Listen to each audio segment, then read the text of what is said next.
University, as we have reached an important milestone as we celebrate our 50th anniversary. NU is very proud of our rich history focused on serving adult learners. We now have 183,000 alumni who have made substantial contributions in their professional fields.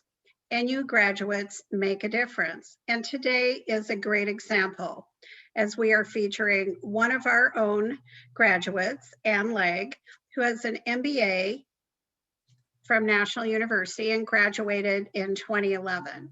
I think you will find Anne's journey and her personal story fascinating and very helpful as you look at her meaning of fear and how that can impact your own personal journey and growth. Anne Legg is not only an entrepreneur, she's a keynote speaker. She has founded and serves as principal of her own company, Thrive.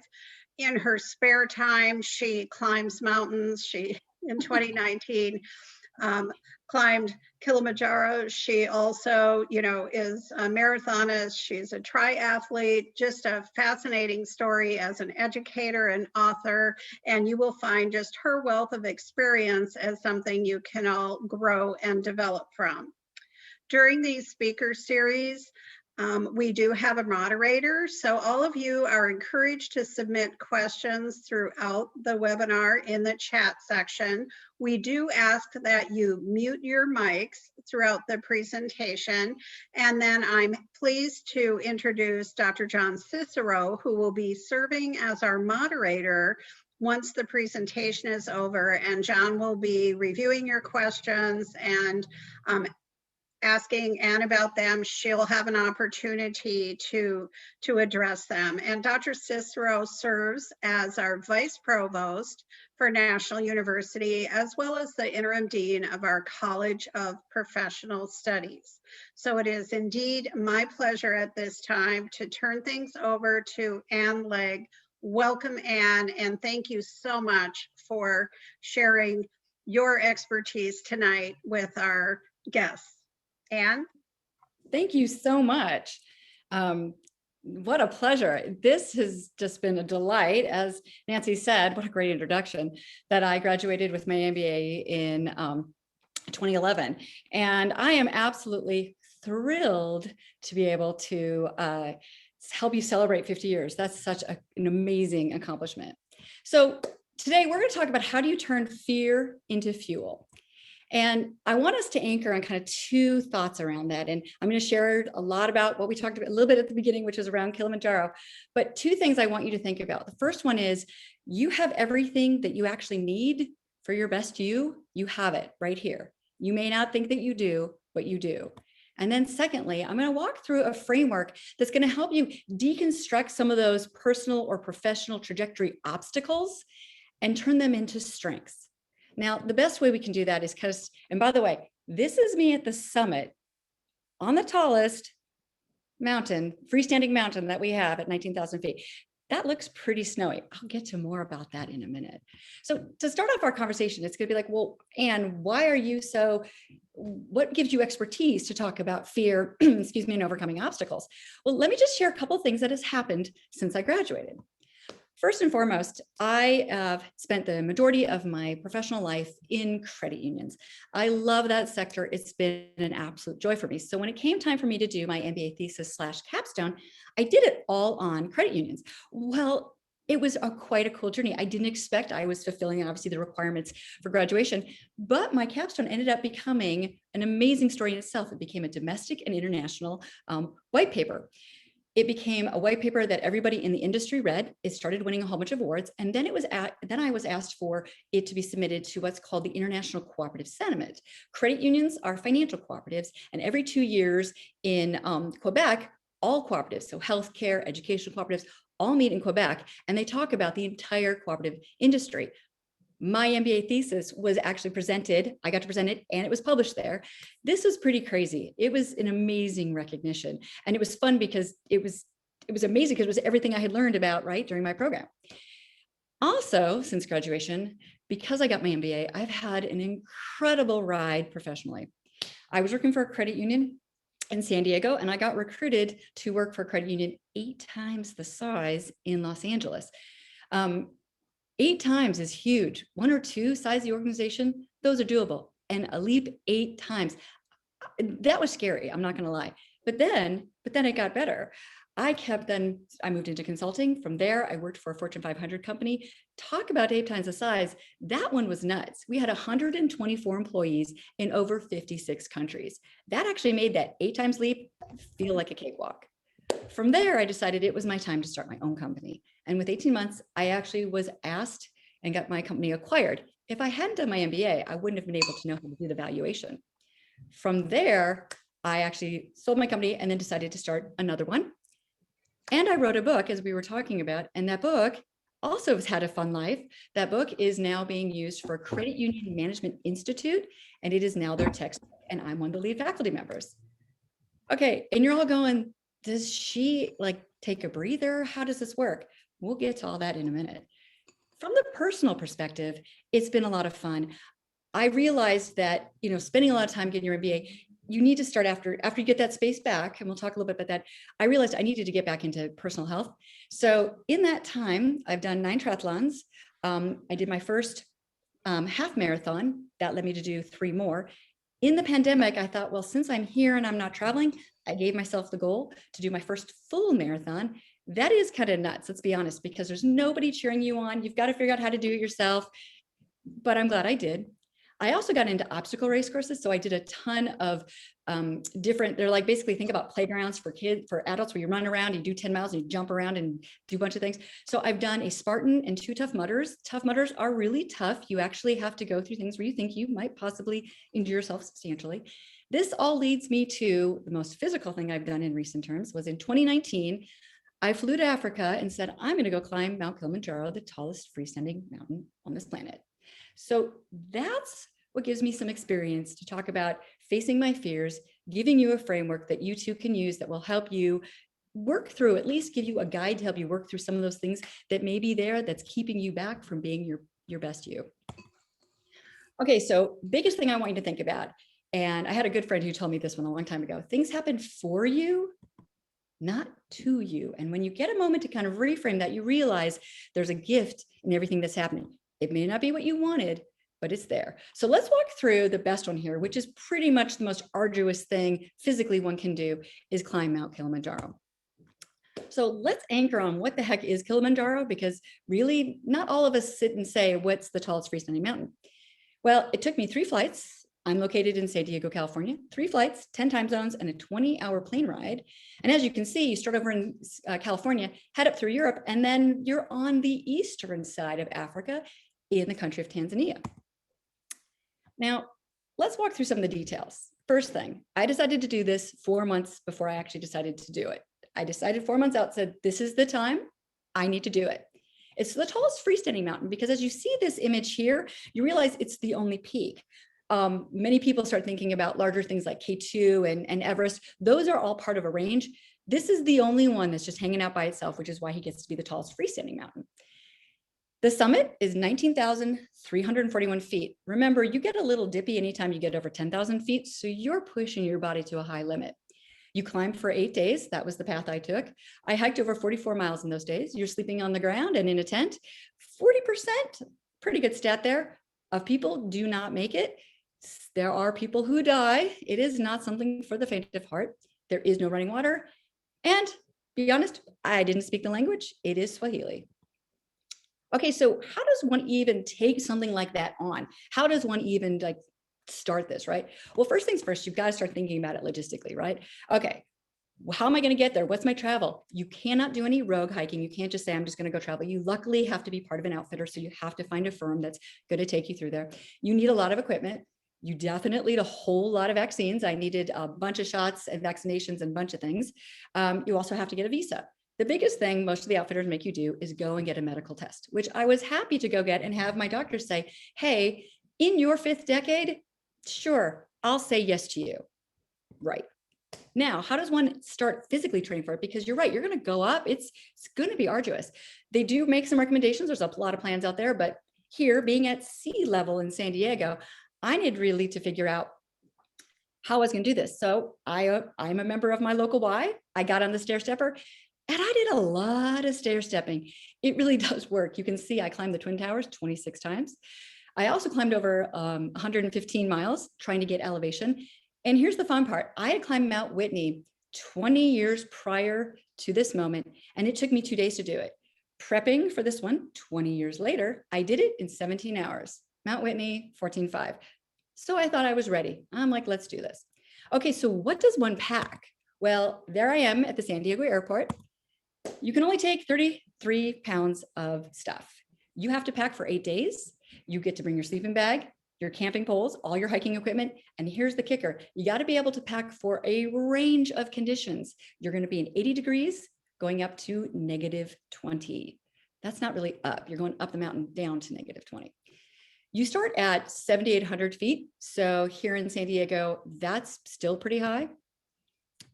Did it go as I wanted to? The answer to that is a firm heck no. Like I said, I was cleared. I was in incredible shape. Sure enough, day two of 8, I get hypothermia. It starts raining. It rained almost the majority of our time. And I don't know about you, but rain is cold and wet. And the higher you get, the colder and wetter it is.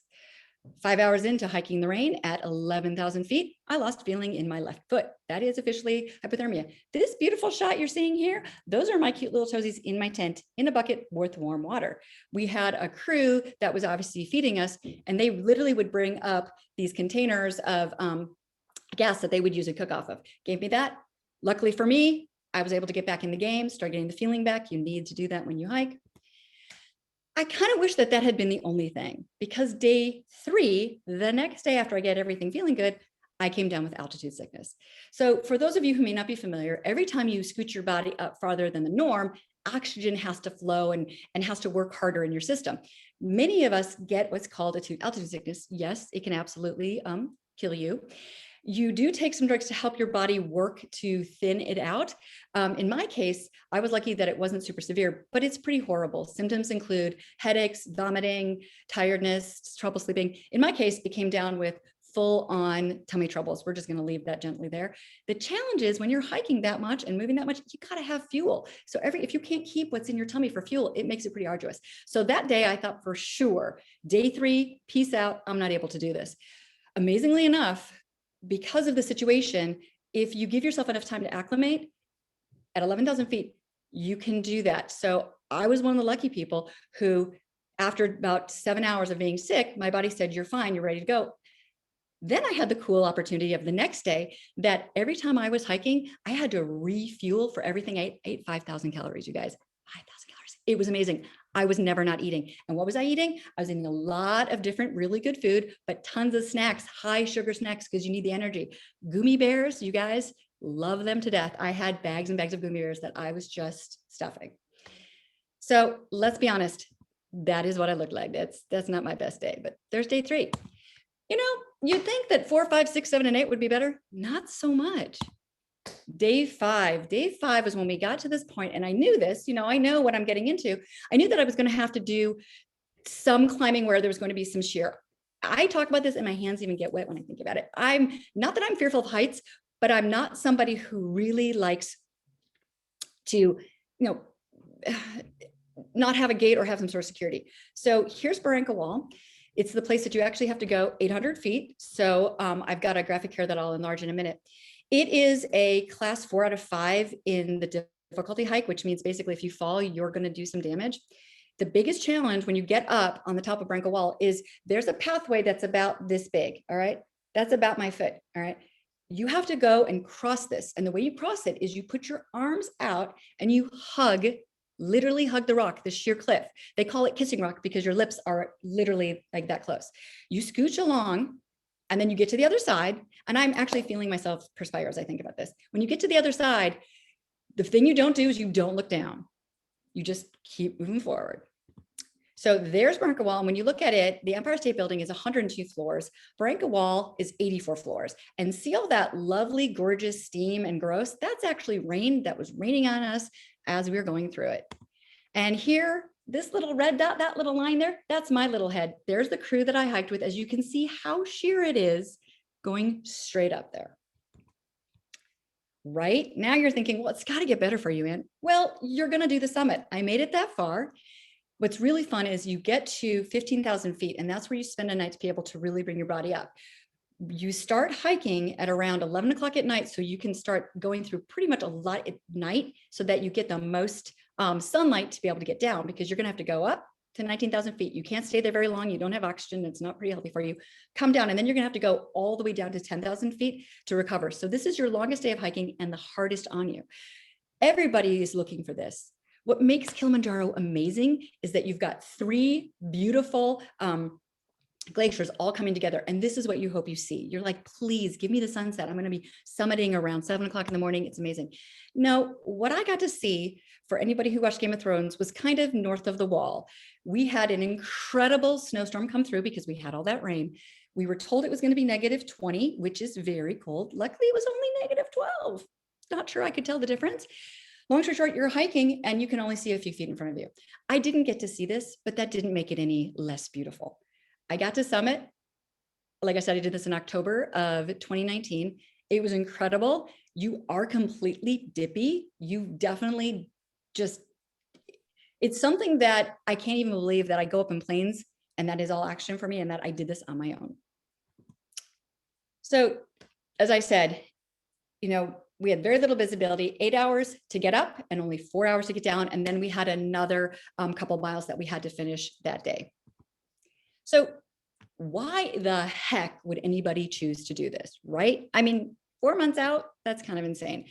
Let's take a moment and let's say, how many of you right now, and I'm going to say it's in our cool little room together, knew 20 years ago that you'd be where you are right now? How many of you knew that you'd be like, this is the job I'm having, this is where I want to live, this is what I'm doing? Any of you who are like, right on, can we please exchange? Because most of us did not know that. How about 10 years ago? Maybe some of us had that good aspiration. How about 5 years ago? Thank you. I love that. Sharon's like, no. Serena, she's like, no. How about 5 years ago? How about the honest one? 14 months ago. We did not see what was happening with COVID. We did not know. Right? Oh, I think we have a hot mic. If somebody could make sure they put their mic back on. Thank you. Appreciate that. So here, what we have here, my point of asking you those questions is, hey, many of us do not have this figured out. And sometimes you don't. And it's these moments of super uncomfortableness that you say, you know what? I can create some incredible magic. All right. How are we going to do that? How do you create that? How do you turn something so scary like what we've been living through in the last 14 months into something that can be beneficial? We've got to unlock it with grit, gratitude, and a whole lot of grace. So let's jump into fear. Let's just take on that topic, right? So you can't make decisions based on fear and the possibility of what might happen, right? Michelle Obama, beautiful quote. We can't make those decisions on what ifs. So what exactly is fear? Now, there are many beautiful definitions for it. Here's the one I have. It's those unknowns. It's the stuff where you're like, I'm not exactly sure what's going to happen. Those are very fearful. We've been living through that uncertainty. It's the what ifs. It's all those scenarios. What if that happens? I went through many of those scenarios in Kilimanjaro. This is my personal favorite. It's the shoulds. I should be at this point in my life. I should have children. I should have this house. I should have these cars. Don't let the shoulds on you. Shoulds are a very big motivator of fear. They tell you what you should have. And you know what? The only person who knows what they should have is you. So don't listen to the shoulds. And here's the other one that keeps many of us from our best. And that is the potential failure. Well, what if it doesn't work out? You know what? It's okay. Clearly. All right. So how do we pivot and embrace things that make us scared? That doesn't seem like sense. Well, here's what fear stands for. It's finding out the evidence about your reality. All right. What kind of framework can you possibly have, Anne? Let's unpack it. So what I'm going to talk through is a framework, and I'm going to go through each section. So the first section is understanding, how do you identify joy? Well, that doesn't sound like fear. No, it doesn't, but I'll make a sense in a minute. Okay. How do we identify change? How do we identify the fear?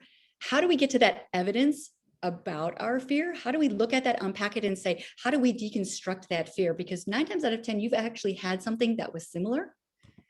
How do we celebrate our successes? Because we actually don't really do a good job celebrating our successes. And I have to tell you, one of my most fearful things I did was deciding to say yes and get my MBA. And I'll unpack that personal story with you. Okay, so joy identification. Why are we starting off with joy? Because think about it. Your current state, everybody take a second. What personally gives you joy professionally and personally? Really gives you joy. All right. What are those things that you say, I love it, I want to do more of it? That's your current state. Your future state, how do I get more? How do I get to that? Because our life is here about how do we make ourselves happy and how do we make ourselves filled with joy to live our best life? So to do that, we've got to say, what are the changes I need to make to get more joy? What are the obstacles currently holding me from getting joy? We need to really own those obstacles and not just say, I can't do it, they're too big. No, you can. You can look at that and unpack those. And most of those obstacles we have are fear. Take the biggest one, the one that you say, nope, can't do this. It's not going to make it happen, and prioritize it. Because when you look at it and unpack that fear, you're going to realize that, you know what? It's probably something that I have done before, or I've seen this before, and I probably have the ability to deal with this, deconstruct it. Many of your fears are things that you've had a similar situation to and said, it's probably like that. And that turned out okay. Or you know what? It was a complete blow up, but I'm still standing and I actually learned a lot. We need to look at that. We need to approach this fear and say, what is the evidence I have? What does that evidence present? Does it actually tell me that I can't do this? Or does it tell me that I've actually done it before in a different way? Or maybe it tells me I need to stop thinking about the shoulds and the what ifs. And I need to say that it's super okay if I fail, because that's part of life too. Now, why would I want to celebrate? Because you're going to overcome things and you're going to need to celebrate. And you sometimes just need to celebrate the things that are just incremental. And remember, we're not talking about ginormous things. Yes, I chose to climb a ginormous mountain, but we're talking about those things that you do that you say, you know what, I need to get more of this. I need to get more joy. And maybe my joy is I need to give myself 5 minutes of yoga. I need to stretch. That's what's going to give me more joy. And maybe I can move that into 10 minutes or 20 minutes. We got to celebrate that. We've got to celebrate that we do make these changes. Small, big, doesn't matter.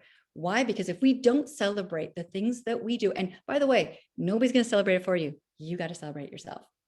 It's a gift. Your celebrations of what you do is a gift to yourself. And you've got to be able to learn from your mistakes, and you've got to be able to appreciate all that crazy and all that good that is inside you in your inner voice. All right, so let's get into, oh my gosh, maybe many of you probably have been in this situation. So maybe this story is going to feel familiar. And for those of you who are possibly contemplating it, I hope that it is a positive story for you. So I realized at about 20 years into my career that I don't hold an undergraduate business degree. There is so much in my life. And at that point, I was a vice president for a credit union. I'm in the business world, I'm in banking, and I actually have a lot of holes. The only way I'm going to fill them is with an MBA. The last time I stepped into a classroom was 17 years ago. That was a long time ago. So start off with the joys, right? Obviously, I'm starting off with, hey, I felt that gap professionally, but my joys are love to learn, have always loved to learn, big, small, different, please. It's been amazing. Obviously, I've been one who really enjoys new experiences. So cool. Those two things I need more of. And going and getting my MBA is going to be part of loving to learn. And it's going to be a whole new experience. I got that. I do a lot of that. Okay. How did I do that? Well, gosh, getting your MBA. Now let's put this into perspective. I'm a single mom. I'm working full time. I still want to be the good mother and the good parent and the good, person that I am. How the heck am I going to find time to get an MBA? That's huge. What's it going to cost? How long is it going to take me? These were big things. And then let's get to the important ones, right? Well, there's a failure rate. What if I don't complete it? Oh my gosh. It's going to take me 4 years. Kilimanjaro was 8 days. 4 years? That's an endurance race for a really long time. Can I do that? What if I'm not smart enough? What if this whole journey, this whole thought about getting an MBA was going to be too much? Okay, so how do I unpack those? Well, I love learning. I love that. It doesn't matter if I'm smart enough or not. I'm going to figure it out because I love this. It's an online program. Thank you, National, for giving me a killer online program. Could not have accomplished this without it. No commutes, no babysitters. It's a gorgeously structured program. I love structure. I had an incredibly supportive employer. I could do this. This is taking away logistics. This is taking away some of the funds. I can do this. I got this. The only thing that's holding me back is me. But let's be clear about this. When I said yes to National University, I honestly thought I might get sick to my tummy because it was huge. I had never stepped into making a 4-year commitment. I wasn't sure. And who's to say that just getting your MBA is going to lead you in the trajectory I did? I didn't have an idea that that was going to happen. Not at all. Now, how did I celebrate? Many of you who might be familiar with Torrey Pines cliffs, I actually did a huge hang glider and I went and I just ran off that clearly with a guide. I've never hang glided before. And I did a beautiful jump. That's how I celebrated. It was a 4-year grind. It was amazing. I loved every class I took. I had 2 notebooks, the one I was learning from and the one that I was actually applying in my job every day. I sat down with our CFO and I said, how do we do this? What do we do this? It was amazing. And I still have many of my textbooks that I actually look back today, specifically in the world of finance and specifically in strategy, and I use them. Here's a couple things I didn't realize. I became an incredible role model to my daughter. And like I said, that MBA thesis, that project, that kind of checkbox to like, I have to do the capstone to get this, which I realized was not what everybody, not every program had that. That was the one, that was the piece that launched my career in the ways I opened up that I had no idea I could.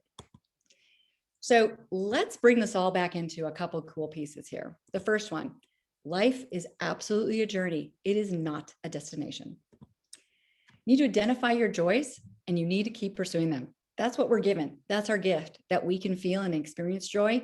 So you've got to find a way to keep giving it to yourself. Fear is part of life. And the soonest you figure out how to acknowledge it and embrace it, the better your life is going to be. Finding that evidence about the reality of fear makes that challenge a whole lot more manageable. You need to celebrate those accomplishments. And every journey is not made up with one step or one leap. It is a series of them, but you have to take the first step. Angela Duckworth, who wrote an incredible book called Grit, really sums it up this way. You have to have a fierce resolve in everything you do. You need to demonstrate determination, resiliency, and tenacity. You need to not let temporary setbacks become permanent excuses. Use mistakes and problems and opportunities to get better, not reasons to quit. When I finished Kilimanjaro, I realized I needed to write a book. And that book was partially about Kilimanjaro, but partially about how to leverage data in the credit union world. Like I said, it was crazy. I knew I was writing that book. I finished the book in pandemic. And then now, oddly enough, not oddly enough, fabulously enough, it is now the textbook for a leading credit union industry, and I'm the lead faculty. So when you're out there and you're thinking about what you need to be doing and how you need to be doing, please remind yourselves, fear is not, success is not ever final. You don't just get to one spot and you're like, I'm successful. Failure is never fatal. It's courage that counts. I wanted to make sure you had the Grit book. This book is phenomenal if you're looking to say, how do I take out my current time and say, what are the 90 days I can do in my current position? The first 90 days book is a beautiful book for that. And then I also added in my book as well. And I have to say, thank you so much for letting me have this opportunity to share this story. It was a lot of fun. And of course, if you're looking to learn more, I did write an actual blog about the entire summit that goes into a lot more detail. I have that posted at my website at Legg Thrive if you're interested. But now I believe we get to go into my second favorite part, which is questions. And this is the part where I'm pleased to share that Dr. John Cicero will serve as moderator. So everyone, please put your questions in the chat. And it was a phenomenal presentation, and I'm really excited to hear Anne's responses to all of your questions. So Dr. Cicero. Thank you, Nancy, and thank you, Anne, for a really inspiring presentation. So here's the first question. Yes. As you've applied the framework in your lifetime that you described today, does it reduce the onset of fear? Yes. You know what? Thank you, whoever created that question. So 100%, because what you start thinking about is you become very aware that fear is part of your decision-making process. So because of that, it's no longer this complete obstacle that says, I'm not even going to address that. You get to take a moment and say, there it is. Hello, fear. How are you? Look at it, start to deconstruct it, and not just avoid it and just think of it and think I'm going to put it over here. No, it has allowed me clearly to look at some of those pretty scary things that I've done and say, it's going to be okay, such as Kilimanjaro. Kilimanjaro was definitely facing that fear every single day. And how did I unpack that? I had to use that. I had to say, I'm here. This is my joy. And until my feet are no longer able to move me forward, I'm here to do it. Very good, very good. And you just talked about the deconstruction of fear. So every time you encounter, let's say, a new fear, Yep. how much time do you spend trying to figure out or deconstruct what the fear actually is before you start to deal with it? Excellent. You know what? That is going to be your scale, right? You're going to have some fears where you're literally going to, obviously there's ones where you're like life or death, got to make that decision. We're not talking about those. We're talking about the ones that are some of the big things that are keeping you from being happy. And sometimes you may not even be aware of those. So some of these are those really big rocks that you go, you know, I really do wish I could do X, and let's just fill that X. I wish that I was 10 pounds lighter. How am I going to do that? You've got to figure out what's holding you back. How are you going to deconstruct that? How are you going to get that? Or maybe it's, I want to learn a new language. Or maybe it's, I really want to get more education in whatever field it is. Those are some of those ones. There are daily fears that you may have. Those ones you obviously are going to work with, but you have to think about how do you scale those fears? How do you prioritize? And how do you pick the ones that are really going to be most important? Very good. Thank you for that. As you spend time mentoring others, and you've tried to teach them this technique, what do you think were the biggest obstacles that they encountered as they tried to learn what you already know? The biggest one was completely shutting down and saying, I can't. So there was a mental obstacle. And it was, nope, I don't have the money. I don't have the time. And you know what? Those obstacles are always going to be there. They're not going to change. How are you going to give yourself time? How are you going to give yourself the ability to have more money, or however you need to do it? It's the fact that people create some really firm gates, and they're really interesting blockers. Like I said, time and money are usually the two, but then I also hear things like, well, I don't have the right relationship, or I'm not in a situation where I can do that. I don't have my village. Well, if those are truly your obstacles, let's figure out how do you get those things to solve them. And some people think, well, oh my gosh, I just don't have this family member that's beautiful, or it's going to help me step in. Do you need to have that? You have everything you need to succeed today, right here, right now. You just have to find out what it is. Thank you for that. A question came in. Tell us about the importance of self-talk as you're dealing with fears. Huge.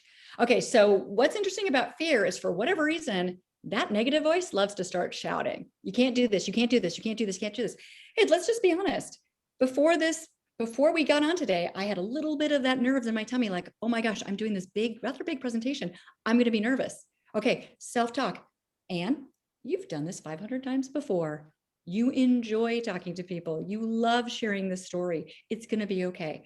So self-talk is huge. And the most important part is when you hear that negative voice, you reframe it with a positive voice. You have to reframe that voice to teach it to look to your gifts, to your positiveness, to not let you listen to that negativity. Because I could sit there and say, look, this was a huge failure because I never got to see the sunrise. In fact, I could have been standing on Mount Cuyamaca.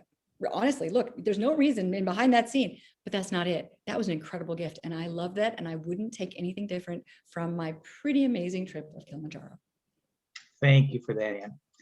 By the way, you're getting some shout outs, some kudos for being able to climb that mountain with only 4 months of presentation. So people are saying great job there. Another question comes in for someone who teaches public speaking online. And this person says, I find that students fear the little white light on their computers called the webcam. Some have come around while others still freeze from fear or eye contact. Suggestions for people that are trying to deal with public speaking. And to expand on that question, do you see a difference with public speaking in a virtual environment compared to speaking in front of a live audience? Those are two awesome questions. Let me unpack the first one. Well, all the questions actually have been awesome, but that's a really good one. Okay, first one, the fear of being on camera. We really don't, unless you've done a broadcast experience or you're somebody who's in film, we really don't have experience being on camera. So what we do have, though, is many of us are familiar with FaceTime or using our phones, right? That has become a very easy conversation for us. Many of us realize, oh yeah, I'm just going to quick up. So the part about being on camera is, again, deconstructing what you're doing. Right now, we're having a conversation. I'm talking to you just as I always would. I'm not going to be perfect. I'm not going to have everything always put together. It's okay. Most importantly is I'm going to connect with you, and I still can do that. It's not going to be the exact same as if I'm in person, but I'm still going to be able to do it to you while we're on camera, right? So I need to have that connection. That's important, and it's not going to be perfect.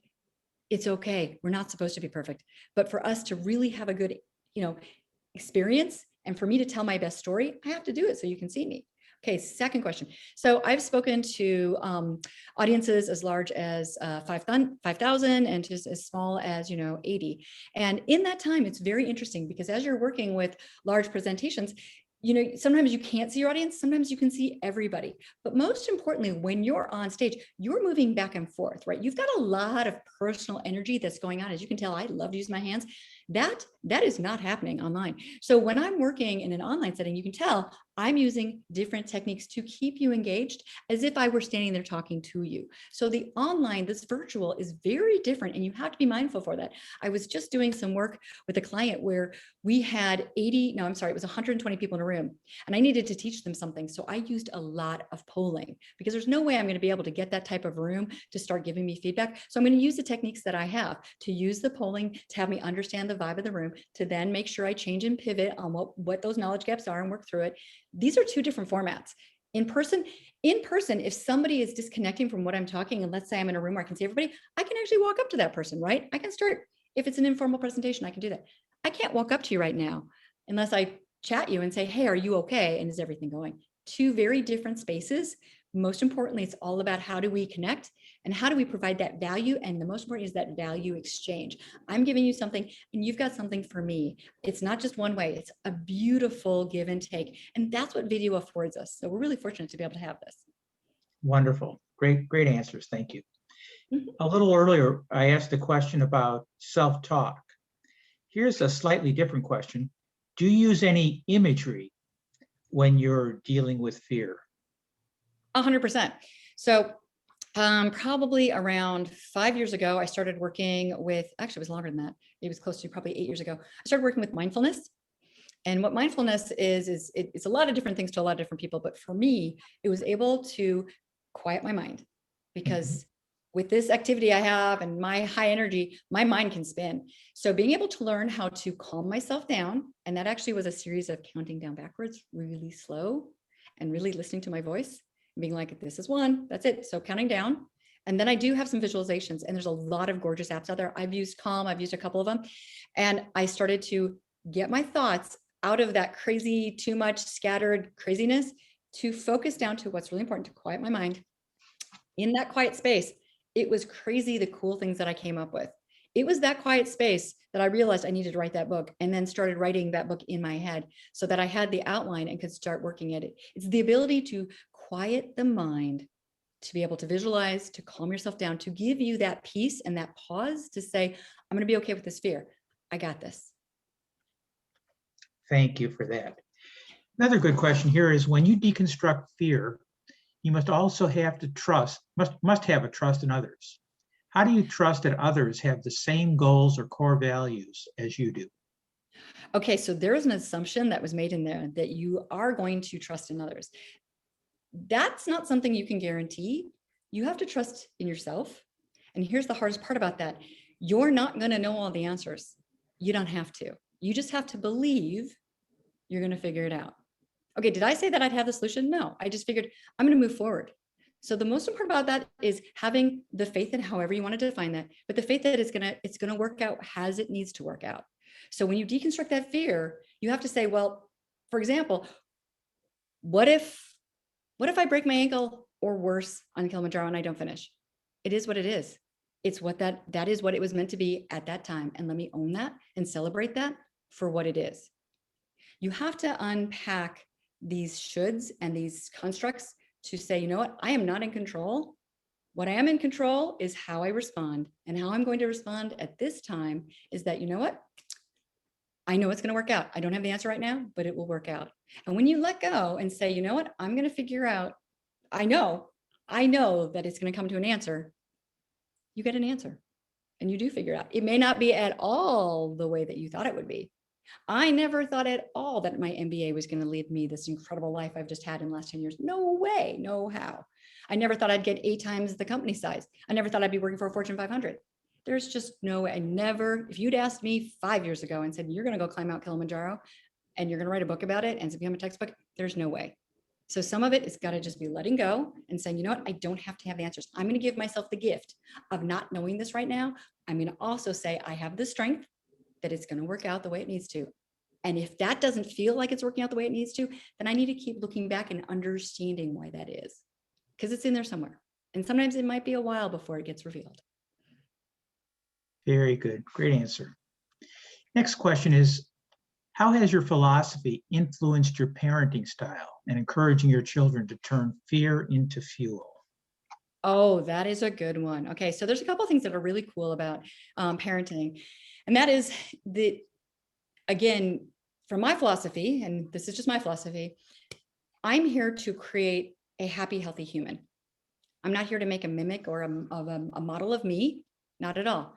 I need to give this person the skills and abilities to be successful and to be a happy, healthy person. Whatever their trajectory is, that is not my control. So as you're building out these wonderful new humans, you've got to be thinking about, how am I going to run next to them for a while? But at some point, it's their journey. You have to, and this is the hardest thing for us parents to do, step back and not be running with them on the little road, but step back and go to the sidelines and cheer them on. That was the coolest part about fear, because we're also worried about our beautiful little humans that we created. And that's something bad's going to happen to them. And sometimes we don't let them fail. So you've got to let them fail, because that's how they learn and how they become successful. And part of that was letting go. And by letting go, I was letting my daughter to really learn up and have skills and have failings and learn from them and be in a learning environment and a learning culture that's going to be able to make her successful. Great answers. Thank you. And more kudos out to you. Fabulous story. Thank you so much. This next question is a little bit about your company and using your MBA. The question is, when starting a company, how do you know where to start with so many parts like funding, clients, marketing, staff, etc.? Okay, this is where National University was a rock star for me. The best class that I started with is what's your business plan? So if you've got an idea, go through and look at that business plan. And what are those components? Well, first thing you have to start off with is, okay, well, what's my idea? Who's my competition? How would I fund this? What would be my leadership style? You've got to walk through all those pieces in that business plan, because that's really your high level framework that's going to tell you success. Because, for example, when I started my company, I'd had this idea because I'd kind of started to incubate it in my capstone project. And then when it became real and it made me say, you know what, it's time for me to start my company, I literally said, I wrote down my business plan and said, okay, what is my high level topic? What am I doing? What's the business problem my solution is going to solve? What's my competition? What's going to be my pricing? What are going to be all those other pieces? What's going to be the funding mechanism? How much money do I need? What are going to be the pieces I need? What's going to be my sales and marketing channel? Most importantly, who's going to be my audience, right? Who is that's going to be needing my said products and services? And then from there, building it down. So I had a beautiful business plan. Thank you, National, for teaching me how to do that. So when I looked at it, I had a roadmap. Now, is it going to go exactly that way? Maybe, maybe not. But that's the best place to start, is to look at that, because we all have great ideas. One of the things that personally held me back was I thought, oh my gosh, I'm going to need an accountant. Well, when I looked at what I was doing and I organized my companies by doing LLCs, I realized actually I just needed a really good piece of software. And I'm going to do a quick shout out to Intuit. Not saying that you don't need to have an accountant in your world, but if you're starting off and you're going to be a one-person shop for a while, there are pieces in this beautiful world we live in with all of this incredible technology. You can do an incredible amount for not very much. Great answer. Thank you. We're going to take a short break right now, and I'm going to turn this over to Nancy. Then we're going to come back for a few more questions, Ann. So it gives you a chance to get a sip of water here. Thank you. I appreciate it. Nancy, you're muted. Unmute yourself, please. Okay. I am, and I apologize. for that. Thank you so much, Anne. Wonderful questions. So please keep them flowing in, and the spontaneity of her responses and thoughtful ways to address those are very impressive. One thing that I wanted to share with everyone is we will have another speaker series coming up in July. We'll have a slide at the end of this presentation that we'll share information on that, but it's going to be equally exciting, and we're glad that you'll be able to join us for that. In addition, I do want to share that for those of you who are alumni, we are producing our Alumni Connect, which is being sent out. We produce it twice per quarter, and that has a lot of great stories. Since it's our 50th anniversary, we're encouraging people like Anne and any of you that are alum out there to also go to our 50th anniversary website, share your pictures, share your stories, and also, share your success with others. Either on our alumni website, but also by being a mentor in our Mentor Me program. So just ways that you can get involved and get engaged. And I think I'll turn it back to John now, and I think Anne's ready to go. Very good. Thank you, Nancy. So this next question is a pretty heavy one, but I'm reading it, and I think I'm gonna give it to you. So brace yourself. So this person teaches philosophy, and this question is a little bit more existential than any of the other questions. And we know that life is a journey, and we know that it all comes to an end at some point. They say the two greatest fears are public speaking and death. I don't know which one's worse, but as you've worked on dealing with fears, have you thought about the end of life and how you're going to handle those fear issues? Like I said, it's a pretty heavy question, but take a breath and then see what you can do with that.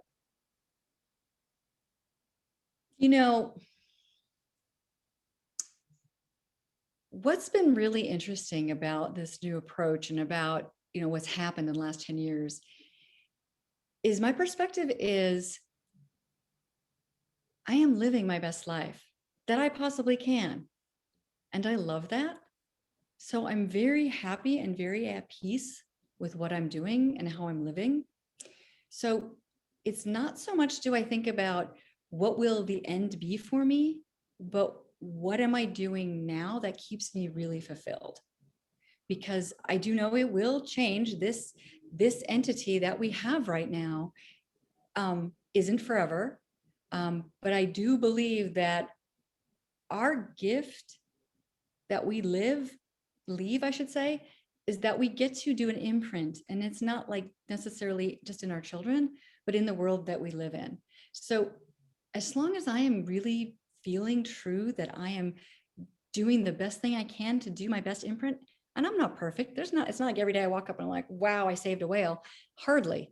But if I feel like at least I'm doing those things that make me have a good imprint, then I'm doing what's important to what's going on in the overall trajectory of the world.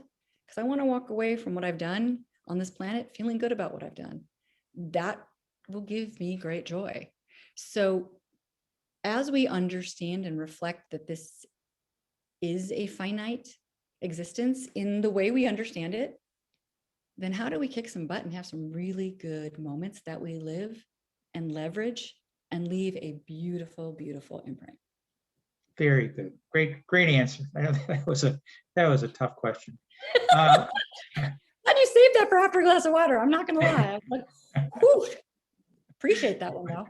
Oh, I think one more question, and then I'm going to give you a chance to give some closing statements to the folks that have all joined us today. And then we'll turn it back over to Nancy for the final close.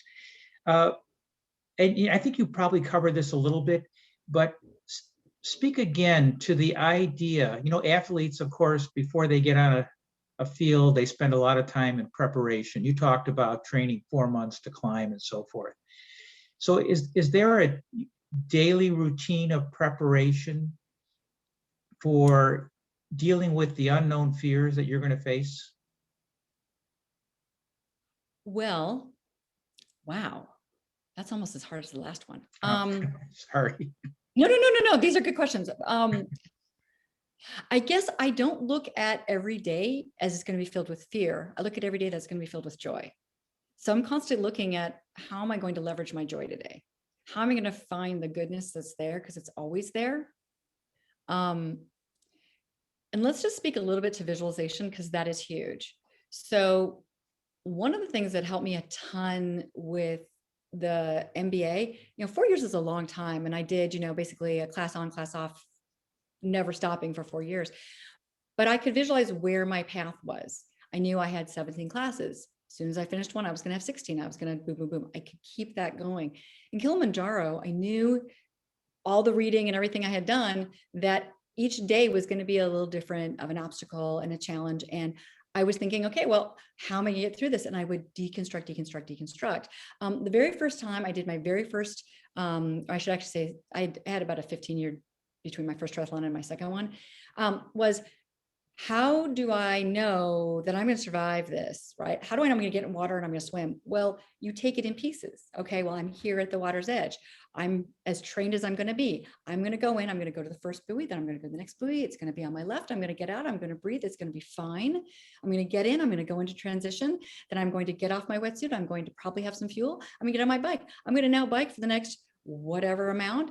It's going to be okay. There's going to be hills. I'm going to have to do this. I'm going to be thinking about that. I'm going to be moving forward. Like preparing for this presentation. I know I want to edge you guys on those 2 points that I talked about. I know that I want to have that. What's going to be the points I'd be in this? How do I become prepared? How do I become comfortable? How do I prepare for myself for a question about death? I don't, but I prepare myself for joy, and I prepare myself in the way that I can be prepared so that I'm comfortable. But I also have to believe that I'm going to have the ability to answer what you give me, what I can do. And with all my experiences of what I've had, I know, and I feel very, very comfortable that 9 times out of 10, that I'll be okay with whatever happens. And of that time that I don't, find out the evidence about reality, unpack it, move forward. And thank you so much for that. I think that was a great close. I'm going to turn it back over to Nancy for final remarks. Nancy, it's all yours. You have to unmute again, Nancy. I will. Thank you. Okay, let's just be honest about the mute, right? It's a tape delay. You hit it and then you think you're there and you're not. It's not fair. So there should be a better, who's ever in technology to fix that mute, please do so. Appreciate it. Well, I have a very young puppy who's been very loud, so I've wanted to make sure that mute was on, but Thank you. thank you. But Anne, this has just been a fabulous story. I think it's inspired everyone to kind of rethink about how to address your fears. That going back to school was a great example, because many of those on the line might be current students who are trying to figure out, how do I tackle this with balancing all of my other obligations, as well as graduates that have successfully navigated that journey. So it is really exciting, and I think it's been very motivating for everyone. We truly are proud to have you as a National University graduate. We have been just so impressed with the graduates who have participated in our speaker series. And at this time, I would just like to share, please come join us for our speaker series in July. And can I ask Patricia Cordoza to share information on our speaker? Sure. Thanks so much, Nancy. And thank you so much to Ann Legg. We have Katie Temple, an executive coach, speaker, and Emmy award-winning sportscaster. And she is slated for Wednesday, July 21st at 5:30. So more details to come. Thank you so much again. So again, we will have a recording of this session. I know that we had well over 350 people that registered to attend. Often some of our participants, our registrants, have very busy lives, so they'll listen to it later. So again, thank you, John. Thank you, Anne, Patricia, and also to Jennifer Toll and the NU team for putting on these speaker series. Good night, everyone.